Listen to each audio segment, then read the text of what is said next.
स्वागत है आपका हमारे YouTube चैनल मोक्षिका पर। आइए आज महाभारत पाठ 25 मंत्रणा के बारे में अध्ययन करेंगे। जैसा कि पाठ 24 में युधिष्ठिर के द्वारा जब यह चुनौती दी गई कि हमारा 13 वर्ष वनवास के पूरे हो चुके हैं, यानी 12 वर्ष वनवास और 1 वर्ष अज्ञातवास का पूरा हो चुका है, तो उनका यह दावा सफल रहा। जब 13 वर्ष पूरे हुए तो राजा विराट की राजधानी को छोड़कर वे राजा विराट के ही राज्य में एक उपप्लव्य नामक नगर में जाकर रहने लगे।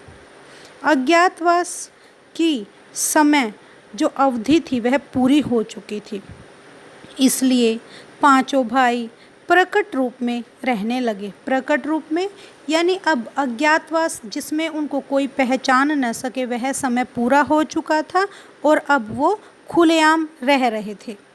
आगे का कार्यक्रम तय करने के लिए उन्होंने अपने सभी भाई बंधुओं तथा मित्रगणों को बुलाने के लिए दूत भेजे। भाई बलराम, अर्जुन की पत्नी सुभद्रा, पुत्र अभिमन्यु और यदुवंश के कई वीरों को लेकर श्री कृष्ण उपप्लव्य नगर में आ पहुँचे। इंद्रसेन आदि राजा अपने अपने रथों पर चढ़कर उपप्लव्य आ गए। काशीराज और वीर शल्य भी अपनी 2 अक्षौहिणी सेना के साथ आकर युधिष्ठिर के नगर में पहुंच गए। पांचाल राज द्रुपद 3 अक्षौहिणी सेना लेकर आए। उनके साथ शिखंडी, द्रौपदी का भाई धृष्टद्युम्न और द्रौपदी के पुत्र भी आ पहुँचे। कितने ही राजा अपनी अपनी सेनाओं को लेकर पांडवों की सहायता के लिए पहुँच गए। सबसे पहले अभिमन्यु का विवाह उत्तरा के साथ करवा दिया गया। उत्तरा राजा विराट की पुत्री थी। इसके बाद विराट राज के सभा में सभी मेहमानों को बुलाकर मंत्रणा के लिए इकट्ठा किया गया। मंत्रणा का अर्थ होता है जब सभी बैठकर किसी विषय पर बातचीत करते हैं, सलाह करते हैं। विराट के पास श्री कृष्ण और युधिष्ठिर बैठे और राजा द्रुपद के पास बलराम और सात्यकी। सात्यकी पांडवों के मामा थे, यानी कुंती के भाई, और भी कितने ही प्रतापी राजा सभा में विद्यमान थे। सभा में सबके अपने अपने आसन पर बैठ जाने पर श्री कृष्ण ने उठकर बोला, हे सम्माननीय बंधुओं और मित्रों, आज हम यहाँ इसलिए इकट्ठे हुए हैं कि कुछ ऐसे उपाय सोचें जो युधिष्ठिर और राजा दुर्योधन के लिए लाभप्रद हो और न्याय उचित भी हो, जिसमें पांडवों तथा कौरवों का यश बढ़े। जो राज्य युधिष्ठिर से छीना गया था वह उनको वापस मिल जाए तो पांडव शांत हो जाएंगे, और दोनों में अगर समझौता हो सकता है तो यह बहुत ही अच्छा रहेगा। और उचित प्रकार से बातचीत करके उन्हें समझाने के लिए एक ऐसे व्यक्ति को दूत बनाकर भेजना होगा जो राजा धृतराष्ट्र के पास जाए और योग्य हो। तब बलराम उठे और बोले, श्री कृष्ण ने जो सलाह दी है वह मुझे बिल्कुल उचित लगती है। आप लोग जानते ही हैं कि कुंती के पुत्रों को आधा राज्य मिला था। वे जुए में आधा राज्य हार गए थे। अब वे फिर से उसे प्राप्त करना चाहते हैं। यदि शांतिपूर्ण ढंग से बिना युद्ध किए ही वे अपने राज्य को प्राप्त कर सकें तो उसमें न केवल पांडवों का बल्कि दुर्योधन तथा सारी प्रजा का भी भला होगा। बलराम के कहने का अभिप्राय यह था कि युधिष्ठिर ने जानबूझकर अपनी इच्छा से जुआ खेलकर राज्य गंवाया था। उनकी इन बातों से यदुकुल का वीर और पांडवों का हितैषी सात्यकी आग बबूला हो उठा। यदुकुल में जैसा कि श्री कृष्ण भी यदुवंश से ही थे और सात्यकी भी यदुवंश से थे। सात्यकी कुंती का भाई था और श्री कृष्ण के पिता थे। उन्होंने कहा कि उनसे रहा न गया, उनसे उठकर कहने लगे, बलराम जी की बातें मुझे जरा भी न्याय उचित नहीं लगी। युधिष्ठिर को आग्रह करके जुआ खेलने पर विवश किया गया था और खेल में कपट से हराया गया था। फिर भी इनकी सज्जनता ही थी कि जो यह प्रण निभाकर उन्होंने खेल की शर्तों को पूरा किया है।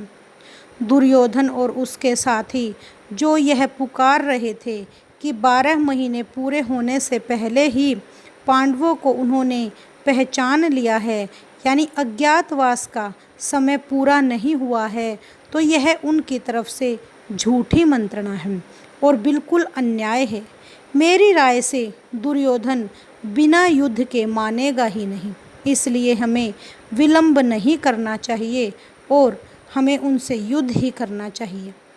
सात्यकी की इन जोरदार बातों से राजा द्रुपद बहुत खुश हुए। राजा द्रुपद द्रौपदी के पिता थे। वह उठे और बोले, सात्यकी ने जो कहा है वह बिल्कुल सही है, मैं उनका जोरों से समर्थन करता हूँ। राजा शल्य माद्री के भाई थे, यानी मद्र देश के राजा थे, और माद्री जो पांडव थे, नकुल सहदेव उनकी माता थी माद्री।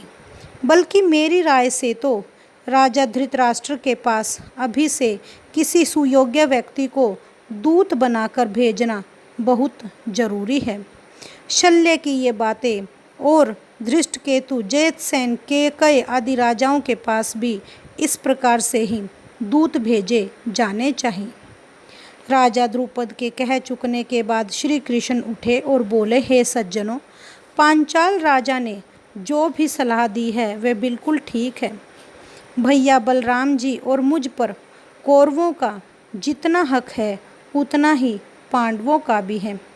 हम यहाँ किसी का पक्षपात करने नहीं, बल्कि उत्तरा और अभिमन्यु के विवाह में शामिल होने के लिए आए हैं। अब हमें अपने अपने स्थान पर वापस चले जाना होगा।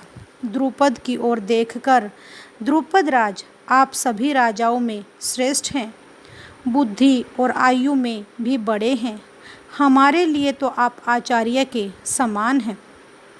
श्री कृष्ण ने इस प्रकार उनको संबोधित किया। धृतराष्ट्र भी आपकी बड़ी इज्जत करते हैं। द्रोण और कृपाचार्य तो आपके बचपन के ही साथी हैं, इसलिए उचित तो यही होगा कि जो कुछ दूत को समझाना बुझाना हो वह आप ही समझा दे और उन्हें हस्तिनापुर भेज दे। इसके बाद दुर्योधन न्याय उचित रूप से संधि करने के लिए तैयार न हो तो सब लोग सब तरह से तैयार हो जाएं और हमें भी कहलवा देना। यह निश्चय हो जाने के बाद श्री कृष्ण अपने साथियों के साथ द्वारका लौट जाते हैं। राजा विराट, राजा द्रुपद, युधिष्ठिर आदि युद्ध की तैयारियों में लग जाते हैं। चारों तरफ दूत भेजे गए। सब मित्र राजाओं को सेना इकट्ठी करने का संदेश भेज दिया गया। पांडवों के पक्ष में राजा अपनी अपनी सेना सज्जित करने लगे। इधर ये तैयारियां होने लगी, उधर दुर्योधन भी चुपचाप बैठा नहीं रहा। उन्होंने भी युद्ध की तैयारियां शुरू कर रखी थी। उन्होंने अपने मित्रों के यहाँ दूतों द्वारा संदेश भेजे जिससे सेनाएं इकट्ठी की जा सके। इस तरह सारा भारतवर्ष आने वाले युद्ध के कोलाहल से गूंजने लगा। शांति चर्चा के लिए हस्तिनापुर को दूत भेजने के बाद पांडव और उनके मित्र राजागण जोरों से युद्ध की तैयारी में जुट गए। श्री कृष्ण के पास अर्जुन स्वयं पहुंच गए और दुर्योधन को भी जैसे ही इस बात की खबर मिली, उत्तरा के विवाह से वह निपट कर श्री कृष्ण के पास चला गया। संयोगवश एक ही दिन अर्जुन और दुर्योधन दोनों ही द्वारका पहुंच गए। श्री कृष्ण के भवन में भी दोनों ने एक साथ ही प्रवेश किया। श्री कृष्ण उस समय विश्राम कर रहे थे। अर्जुन और दुर्योधन दोनों ही उनके पास के संबंधी थे, इसलिए दोनों ही बेखटके यानी बिना किसी डर के उनके शयन कक्ष में ही चले गए। दुर्योधन आगे था और अर्जुन थोड़ा सा पीछे। कमरे में प्रवेश करके दुर्योधन श्री कृष्ण के सिरहाने ऊंचे आसन पर बैठ गया और अर्जुन श्री कृष्ण के पैताने यानी पैरों की तरफ हाथ जोड़कर खड़ा रहा। श्री कृष्ण की जैसे ही नींद खुली, उन्होंने पैरों की तरफ अर्जुन को खड़े हुए देखा। उन्होंने उठकर अर्जुन का स्वागत किया और कुशलता पूछी। बाद में घूमकर आसन पर बैठे हुए दुर्योधन को देखा, उसका भी स्वागत और कुशल समाचार पूछा। उसके बाद दोनों के आगे आने का कारण पूछा। दुर्योधन जल्दी से पहले बोला, श्री कृष्ण, पहले मैं आया हूँ, पहले मेरी बात सुनो। क्या आप मेरी सहायता करेंगे? यह सुनकर श्री कृष्ण बोले, राजन, आप पहले पहुँचे जरूर हैं, लेकिन मैंने पहले तो अर्जुन को ही देखा है। मेरी दृष्टि में तो दोनों ही बराबर हैं, इसलिए कर्तव्य भाव से मैं दोनों को ही समान रूप से सहायता दूंगा। पूर्वजों की चलाई हुई प्रथा है कि जो आयु में छोटा होता है उसी को पहले पुरस्कार देना चाहिए। अर्जुन आपसे आयु में छोटा है, इसलिए मैं पहले उससे ही पूछता हूँ कि वह क्या चाहता है। अर्जुन की तरफ मुड़कर श्री कृष्ण बोले, हे पार्थ, सुनो, मेरे वंश के लोग नारायण कहलाते हैं। वे बड़े साहसी और वीर भी हैं। उनकी एक भारी सेना इकट्ठी की जा सकती है। मेरी यह सेना एक तरफ होगी और दूसरी तरफ अकेला मैं रहूँगा। मेरी यह प्रतिज्ञा है कि युद्ध में मैं न तो हथियार उठाऊंगा और न ही लड़ूंगा। तुम भली भांति सोच लो, तब निर्णय करो। इन दो में से तुम्हें जो पसंद हो वह ले लो। बिना किसी हिचकिचाहट के अर्जुन बोला, आप शस्त्र न उठाएं और न ही लड़ाई करें, मैं तो फिर भी आपको ही चाहता हूँ। दुर्योधन के आनंद की सीमा न रही। वह सोचने लगा, अर्जुन ने खूब धोखा खाया और श्री कृष्ण की वह लाखों वीरों वाली भारी भरकम सेना आसानी से मेरे हाथ लग गई है। यह सोचता और खुशी से फूला न समाता दुर्योधन बलराम जी के यहाँ पहुँचा और उनको सारा हाल कह सुनाया। बलराम जी ने दुर्योधन की बातें ध्यान से सुनी और बोले, हे दुर्योधन, मालूम होता है कि उत्तरा के विवाह के अवसर पर मैंने जो कुछ कहा था उसकी खबर तुम्हें मिल गई है। कृष्ण से भी मैंने कई बार तुम्हारी बात छेड़ी और उनको समझाता रहा कि कौरव और पांडव दोनों ही हमारे बराबर के संबंधी हैं, किंतु कृष्ण मेरी नहीं सुनता। मैंने निश्चय कर लिया है कि मैं युद्ध में इन्हें हिस्सा ही नहीं लूँगा, क्योंकि जिधर कृष्ण नहीं हो उस तरफ मेरा रहना ठीक नहीं है। अर्जुन की सहायता मैं करूँगा नहीं, इस कारण मैं अब तुम्हारे भी सहायता करने योग्य नहीं रहा, इसलिए मैं युद्ध में भाग नहीं लूँगा। बलराम के यह वचन सुनकर दुर्योधन उछलता हुआ चला गया और हस्तिनापुर पहुँचते पहुँचते मन ही मन सोच रहा था कि अर्जुन बड़ा बुद्धू है। द्वारिका की इतनी बड़ी सेना तो मेरी हो गई और बलराम जी का स्नेह भी मुझ पर ही है। श्री कृष्ण बिना शस्त्र उठाए और बिना सेना के एक तरफ रहेंगे। यही सोचते सोचते दुर्योधन खुशी खुशी अपनी राजधानी हस्तिनापुर में आ पहुंचता है।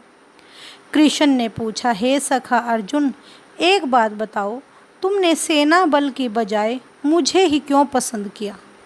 अर्जुन बोले, बात यह है कि आप में वह शक्ति है कि जिससे आप अकेले ही इन तमाम राजाओं से लड़कर इन्हें कुचल सकते हैं। अर्जुन की बात सुनकर कृष्ण मुस्कुराए और बोले, अच्छा यह बात है, और अर्जुन को बड़े प्रेम से विदा किया। इस प्रकार श्री कृष्ण अर्जुन के सारथी बने और पार्थ सारथी की पदवी प्राप्त की। मद्र देश के राजा शल्य नकुल सहदेव की माँ माद्री के भाई थे। जिस प्रकार सात्यकी कुंती का भाई लगता था, उसी प्रकार से शल्य भी नकुल सहदेव के मामा थे। जब उन्हें यह खबर मिली कि पांडव उपप्लव्य के नगर में युद्ध की तैयारियां कर रहे हैं, तो उन्होंने एक भारी सेना इकट्ठी की और उसे लेकर पांडवों की सहायता के लिए उपप्लव्य की ओर रवाना हो गए। राजा शल्य की सेना बहुत बड़ी थी। उपप्लव्य की ओर जाते हुए रास्ते में जहाँ कहीं भी शल्य आराम करने के लिए डेरा डालते थे, तो उनकी सेना का पड़ाव कोई 1.5 किलोमीटर तक लंबा फैल जाता था। जब दुर्योधन ने सुना कि राजा शल्य विशाल सेना लेकर पांडवों की सहायता के लिए जा रहे हैं, तो उसने किसी प्रकार से इस सेना को अपनी तरफ आकर्षित करने का निश्चय किया। अपने कुशल कर्मचारियों को उसने आज्ञा दी कि रास्ते में जहाँ कहीं भी राजा शल्य और उसकी सेना डेरा डाले, उसे हर तरह की सुविधा पहुँचाई जाए। शल्य पर दुर्योधन के आदर सत्कार का ऐसा असर हुआ कि उन्होंने पुत्रों के समान प्यार करने योग्य अपने भांजों पांडवों को छोड़कर दिया और दुर्योधन के पक्ष में रहकर युद्ध करने का वचन दे दिया। उपप्लव्य में राजा शल्य का खूब आदर सत्कार दुर्योधन के द्वारा किया गया। मामा को आया देखकर नकुल और सहदेव के आनंद की तो सीमा ही न रही, परंतु भविष्य युद्ध की चर्चा छिड़ गई। तो शल्य ने युधिष्ठिर को बताया कि किस प्रकार दुर्योधन ने धोखा देकर उनको अपने पक्ष में कर लिया है। तब युधिष्ठिर बोला, मामा जी, मौका आने पर निश्चय ही महाबली कर्ण आपको अपना सारथी बनाकर अर्जुन का वध करने का प्रयत्न करेगा। मैं यह जानना चाहता हूँ कि उस समय आप अर्जुन की मृत्यु का कारण बनेंगे या अर्जुन की रक्षा करने की कोशिश करेंगे। मैं यह पूछकर आपको दुविधा में डालना नहीं चाहता, पर फिर भी पूछने का मन हुआ तो मैंने पूछ लिया। मद्रराज शल्य ने कहा, हे बेटा युधिष्ठिर, मैं धोखे में आकर दुर्योधन को वचन दे बैठा हूँ, इसलिए युद्ध तो मुझे दुर्योधन की तरफ से ही करना पड़ेगा। पर एक बात बता देता हूँ कि कर्ण मुझे सारथी बनाएगा तो अर्जुन के प्राणों की रक्षा मैं अवश्य करूँगा। उपप्लव्य में महाराज युधिष्ठिर और द्रौपदी को मद्रराज शल्य ने यह दिलासा दिला दी और कहा, जीत उन्हीं की होती है जो धैर्य से काम लेते हैं। हे युधिष्ठिर, कर्ण और दुर्योधन की बुद्धि नष्ट हो चुकी है। वे छल कपट और दुष्टता के कारण निश्चय ही सबको चाहे अपना बना ले, लेकिन उनका सर्वनाश निश्चित है। यह कहकर राजा शल्य ने अपने मामा होने का फर्ज भी निभाया और उन्हें ढांढस भी बधाई। इस पाठ में इतना ही है। अगर आपको यह वीडियो अच्छी लगे तो प्लीज़ लाइक, शेयर और सब्सक्राइब करना न भूलें। धन्यवाद।